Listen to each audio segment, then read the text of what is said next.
Hello बच्चों, good morning. क्या हो रहा है? आज हम स्टार्ट करते हैं ग्रेविटेशन।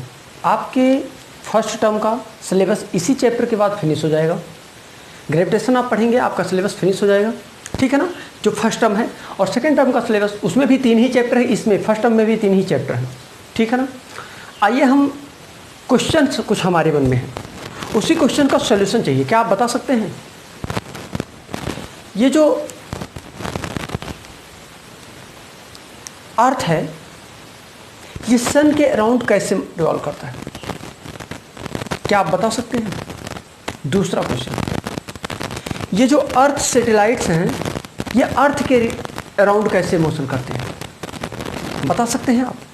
थर्ड क्वेश्चन आप मेरा है कि क्या आप बता सकते हैं और सारे जो प्लैनेट्स हैं ये सन के अराउंड कैसे मोशन करते हैं? क्या आप बता सकते हैं कि जो इतने सारे सैटेलाइट्स हैं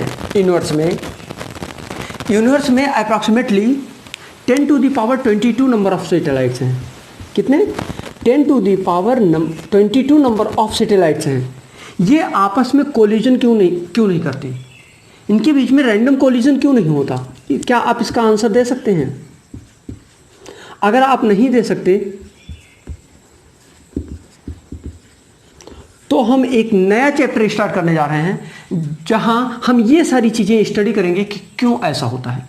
अभी तक जितने क्वेश्चन का आंसर आपके पास नहीं मिला, जिन सब का क्वेश्चन आपके पास आंसर, इन क्वेश्चनों का आंसर आपके पास नहीं था, इसके लिए आप इस चैप्टर को देखिए, आपके सारे डाउट्स क्लियर होंगे, ठीक है ना।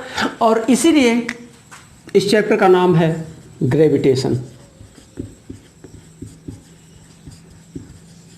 जो बच्चे यूपी बोर्ड के हैं या अदर बोर्ड्स के हैं जो हिंदी समझते हैं वो समझ लें क्या पढ़ने जा रहे हैं आप? गुरुत्वाकर्षण।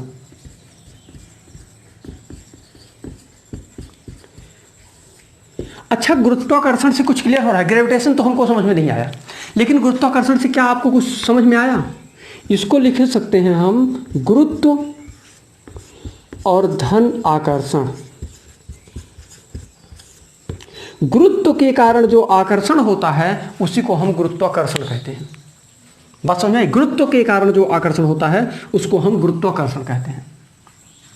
आइए स्टार्ट करते हैं हम गुरुत्वाकर्षण से कि गुरुत्वाकर्षण क्या है। इस चैप्टर में आप बहुत सारी चीजें जैसे केपलर्स वगैरह का लॉ भी आप यहां पढ़ेंगे। केपलर्स लॉ क्या है, ये सारी स्टडी आप इसी चैप्टर में करेंगे, ठीक है। आइए देखते हैं कि क्या है खास इसमें, ऐसा क्या है जो यहां आके इन सारे क्वेश्चनों का सॉल्यूशन देता है हमको। ग्रेविटेशन आपका फर्स्ट पॉइंट है। ग्रेविटेशन किसे कहते हैं? ग्रेविटेशन, ग्रेविटेशन है क्या चीज? ये एक फोर्स है। ग्रेविटेशन क्या है? एक फोर्स है। फोर्स आप पहले ही पढ़ चुके हैं, फोर्स भी आपने पढ़ा है और लॉज ऑफ मोशन भी पढ़ा है।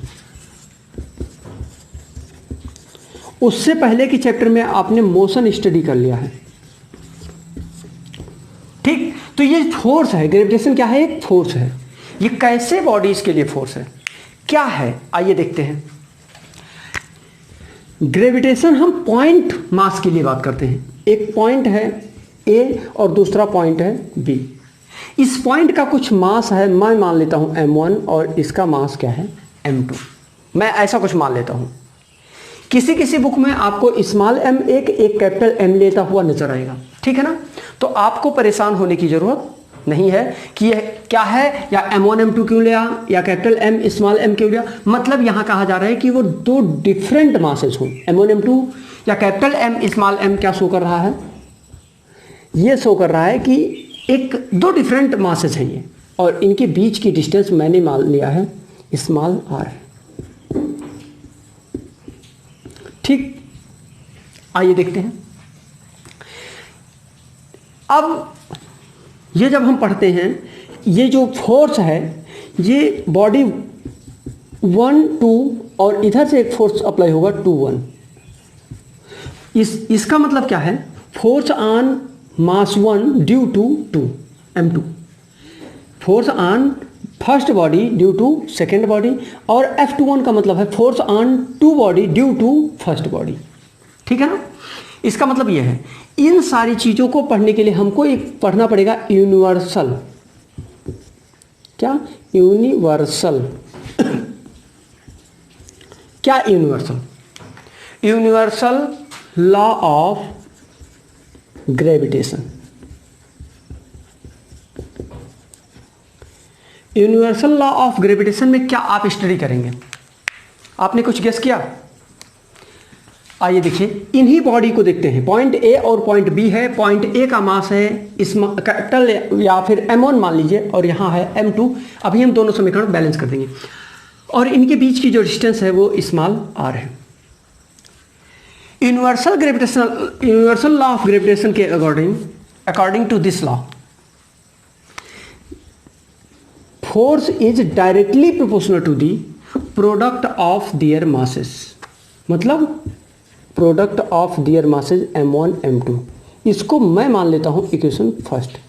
किसके regarding? Universal law of gravitation. According to universal law of gravitation, the product of force is directly proportional to the product of their masses, their point masses. दूसरा point, force of according to law of universal law of gravitation, force is universally proportional to the square of the distance between them। universally proportional है किसके? Square of the distance between them, इनके बीच की distance के square के inversely proportional है। इसको मैंने बोल दिया इक्वेशन 2। अगर इक्वेशन 1 और 2 को कंबाइन कर दें, 1 और 2 को कंबाइन, इक्वेशन 1 एंड 2, अगर 1 और 2 को आप कंबाइन करेंगे तो आपको मिल जाएगा F directly proportional to m1 m2 upon r square. अगर मैं थोड़ा सा इसको मैनेज करूं तो आपको मिल जाएगा F इक्वल लग जाएगा। तो यहाँ कोई कांस्टेंट आएगा, ग्रेविटेशनल कांस्टेंट जिसे कहेंगे हम, कोई कांस्टेंट आएगा जिसका नाम है g इक्वल हो जाएगा m1 m2 upon r square. क्या मिल गया? F equal g m1 m2 upon r square. ये g है क्या? Universal gravitational constant, universal gravitational constant.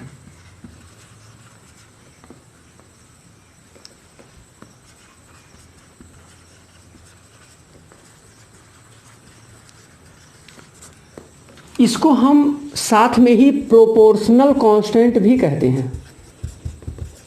क्या कहते हैं? Proportional constant. आपको मालूम है कि जब प्रोपोर्शनलिटी की साइन हटती है तो कोई ना कोई कांस्टेंट इसकी जगह पर आता है, तब इक्वल लगता है, मतलब इक्वल लगा तो जी आ गया। यही एक हटा और इक्वल और जी, दो वैल्यूज एक साथ आ गई। एक तो साइन इक्वल आया और साथ में कैपिटल जी आया। इसकी एक फिक्स वैल्यू होती है, मैं अभी बता देता हूँ, थोड़ी देर बाद हम बात करेंगे। और भी जो जी की वैल्यू होती है वो फिक्स होती है। जी इक्वल होता है 6.67 इंटू 10⁻⁻11। अब इसके यूनिट की बात हम थोड़ी देर बाद करेंगे। होता है Newton metre square per KG square, लेकिन समझ में नहीं आया होगा, हम थोड़ी देर बाद बात करेंगे तो समझ में आएगा। ठीक है, तो हमें क्या इक्वेशन मिल गया? F इक्वल जी m1 m2 upon r square, जिसे हम क्या कहते हैं? Equation of law of gravitation force, equation of law of gravitational force या यूनिवर्सल लॉ ऑफ ग्रेविटेशन का ये इक्वेशन है। ये क्या है? यूनिवर्सल लॉ ऑफ ग्रेविटेशन का एक इक्वेशन है। और थोड़ी सी आगे बढ़े हम, अगर हम थोड़ा सा आगे बढ़े तो आप इसकी यूनिट की पहले बात कर लीजिए। फोर्स की यूनिट क्या होती है? न्यूटन होती है। एक काम करिए, पहले हम इसको जो आपको मैंने बोला था कैपिटल M स्मॉल m का जो मामला फंसता है उसके लिए भी हम इक्वेशन बना देते हैं, उसके बाद तब आगे बढ़ते हैं। अगर आपने इसको कैपिटल M इसको स्मॉल m लिया है तो आपको यहाँ क्या मिल जाता? जी तो जी ही रहेगा। m1 के प्लेस पर कैपिटल M है, कैपिटल M, m2 के प्लेस पर स्मॉल m अपान r स्क्वायर। अगर आपके बुक में कुछ ऐसा दिया है तो क्या गलत है? ये इक्वेशन गलत है? नहीं, आपका एजम्पशन दूसरा है। आप कुछ भी एज्यूम कर सकते हैं ना, जैसा भी एज्यूम करेंगे उसी के रिगार्डिंग तो सोल्यूशन आपका आएगा, उसी के रिगार्डिंग तो आपका इक्वेशन बनेगा, लेकिन दोनों इक्वेशंस सही है। बात समझ में आया? यहां भी ये जी ग्रेविटेशनल कांस्टेंट है, यहाँ भी जी ग्रेविटेशनल कांस्टेंट है, यहाँ भी इसकी value 6.67 into 10 to the power -11 ही होगा newton metre square per KG square. बात समझ में आया? इससे कोई फर्क नहीं पड़ता कि आपने माना क्या है। अगर हम इसकी बात करें तो इसके लिए इस जी का यूनिट जब हमने कहा था Newton metre square per KG square, ये आता कैसे है आइए देखिए। एफ इक्वल आपको मिला हुआ है G capital M small m upon R square. अगर हम इसको इधर भेजें तो क्या मिल जाएगा, F R square equal G capital M small m. हमें कैपिटल जी की वैल्यू फाइंड करनी है, मतलब F R square divided by capital M और स्मॉल एम नीचे आएगा। इसका मतलब देखिए जी का यूनिट फाइंड करिए, जी इक्वल क्या हो जाएगा, एफ मतलब फोर्स मतलब, चलिए एक बार और लिख देता हूँ, F R square upon capital M small M. F मतलब क्या है, फोर्स मतलब न्यूटन, ये आर क्या है, डिस्टेंस है, डिस्टेंस का यूनिट क्या होता है मीटर, तो मीटर स्क्वायर हो जाएगा, अपान केजी मास है तो ये भी केजी, तो इसको लिख सकते हैं केजी इंटू केजी मतलब केजी स्क्वायर। यही होता है कैपिटल जी का unit, Newton metre square per KG square. अब समझ में आ गया? ये एक कंडीशन में जी और एफ बराबर हो सकते हैं। ये जो ग्रेविटेशनल फोर्स है, ग्रेविटेशनल कांस्टेंट है और फोर्स है, ये दोनों क्या हो जा सकता है, बराबर हो सकता है। कब? अब इस इक्वेशन तो F equal G M by R square, इसका मतलब आप इसको लिख सकते हैं अगर कैपिटल एम 1 kg हो, अगर स्मॉल एम 1 kg हो और इनके बीच की जो डिस्टेंस है आर वो भी क्या हो, 1 मीटर हो, तो इन सारी वैल्यूज़ को यहाँ पुट करेंगे तो आपको मिलेगा F equal to G 1 into 1 upon 1 square, ये स्क्वायर लिखा है 1 स्क्वायर, इसका मतलब एफ इक्वल क्या मिल जाएगा जी 1 से कोई मतलब नहीं है। मतलब फोर्स तब हो सकता है जब हम यूनिट मास की बात करें, मतलब उनके बीच की डिस्टेंस भी 1 मीटर हो और उनके मासेस भी 1 kg हो। बात समझ में आ रही है? अब F इक्वल टू जी हो सकता है कब, इसी कंडीशन में जो मैंने अभी बोला। ठीक, अब आइए थोड़ा सा कुछ इंपॉर्टेंट पॉइंट्स हैं यूनिवर्सल ग्रेविटेशनल कांस्टेंट के लिए, सम इंपॉर्टेंट पॉइंट्स हैं, इनकी हम चर्चा कर लें कि ये हैं क्या पॉइंट्स, इंपॉर्टेंट पॉइंट्स हैं।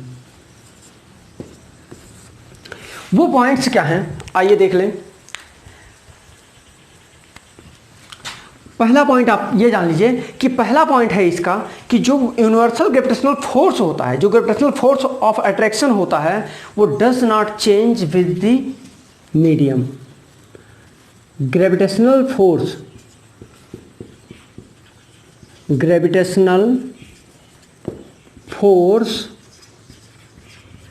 Does not change with medium. मतलब मैं मान लेता हूं कि एयर है तो भी वही ग्रेविटेशनल फोर्स होगा जो वाटर में होगा। अब क्लियर हो? एयर मतलब मीडियम चेंज हो गया, एयर मीडियम होगा दूसरा, वाटर दूसरा मीडियम हो गया, लेकिन तब भी क्या हुआ, ग्रेविटेशनल फोर्स चेंज नहीं हुआ। मतलब मैं कह सकता हूं कि इसीलिए तो इसका नाम यूनिवर्सल ग्रेविटेशनल कांस्टेंट है, इसीलिए तो यूनिवर्सल ग्रेविटेशनल कांस्टेंट है और इसीलिए इसका नाम यूनिवर्सल ग्रेविटेशनल फोर्स है। अब क्लियर हुआ? ग्रेविटेशनल फोर्स है। आइए दूसरी चीज हम बात करें कि इनके बीच में जो फोर्स होता है, दूसरा पॉइंट, ये फर्स्ट पॉइंट है, ये सेकंड पॉइंट, इनके बीच में जो फोर्स होता है वो हमने क्या देखा था, इनका डायरेक्शन जो F अभी मैंने समझाते टाइम बोला था, ये देखिए लिखा है F12 और इधर जो फोर्स एक्ट होता है वो F21 होता है। इसका मतलब force on mass M1 due to mass M2, यहाँ क्या है, force on mass M2 due to M1। बात समझ में आ गया? इसका मतलब अगर थोड़ा सा मैं बात करूं तो F12 इक्वल होता है F21, लेकिन ध्यान दीजिए ये निगेटिव साइन होगा। निगेटिव क्यों होगा? क्योंकि अगर मैं ईस्ट वेस्ट की बात करूं, यहाँ से लेफ्ट राइट की बात करिए, चलिए ये राइट डायरेक्शन में आ रहा है लेकिन ये लेफ्ट में जा रहा है। इनका डायरेक्शन कैसा हो रहा है? चेंज हो रहा है। मतलब ये 1 पर काम कर रहा है ड्यू टू 2 और यहाँ 2 पर काम कर रहा है ड्यू टू 1। इन दोनों का डायरेक्शन कैसा है? डिफरेंट। इसीलिए ये निगेटिव साइन क्या शो करता है? डायरेक्शन। ये निगेटिव साइन क्या शो करता है? डायरेक्शन। अगर आपको कुछ याद आ रहा हो, अगर आपको कुछ याद आया हो तो याद आना चाहिए कि F12 equal to F21 minus F21 ये क्या है? Law of action and reaction है, न्यूटन का थर्ड लॉ। क्या है? Law of action and reaction है, जिसे हम एक्शन रिएक्शन पेयर भी कह सकते हैं। एक्शन रिएक्शन पेयर भी कह सकते हैं। क्लियर? आइए अब हम तीसरी चीज की बात करें। जो ये फोर्स है, ये कौन सा force? Gravitational force. Gravitational force is the weakest force. मतलब ये बहुत वीकेस्ट फोर्स है। कैसा है? इट, ये थर्ड पॉइंट है ना, it is a weakest force. It is a weakest force. मतलब जो ग्रेविटेशनल फोर्स है ये कैसा है? वीकेस्ट फोर्स है। और देखिए अगला point, it is always acting, always act, always